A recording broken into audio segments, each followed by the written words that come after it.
Hi everyone, welcome to my new blog. আজকে হলো সেই দিন যেদিন আমার মা প্রথম আমায় কাঁদতে দেখে খুশি হয়েছিল। হ্যাঁ, ঠিক ধরেছ, আজকে আমার জন্মদিন। আজকের দিনটা আমার পরিবারের সকলে মিলে আমার জন্য খুব স্পেশাল করে তুললো। মা সকালেই ঘুম থেকে উঠে স্নান সেরে ঠাকুরের জন্য ভোগ রান্না শুরু করে দিল এবং আমি স্নান সেরে ঠাকুরকে পুজো দিলাম। সেই পুজো দেওয়ার মাধ্যমেই আজকের দিনটা শুরু হলো। সেই পুজোর প্রসাদ দেখো আমাকে সকলে মিলে খাইয়ে দিচ্ছে। আমার কাকিমা, জেঠিমা, মা, দিদা, আমার ছোটো ভাই বোনেরা সকলে মিলে আমাকে বরাবরই সকলে খুব ভালোবাসে। হ্যাঁ, বলতে দ্বিধা নেই, সকলে একটু বেশিই ভালোবাসে। সকলের কাছ থেকে আমি অনেক বেশি ভালোবাসা পাই। আজকের দিনে সে ভালোবাসা আরও দ্বিগুণ হয়ে ফিরে এলো আমার কাছে।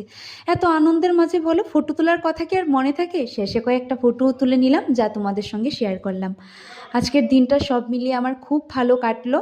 শেষে গপুর সঙ্গে কিছু ফটো তুললাম। আজকের ব্লগটা তোমাদের কেমন লাগলো আমাকে তা জানাবে। সকলকে অসংখ্য ধন্যবাদ।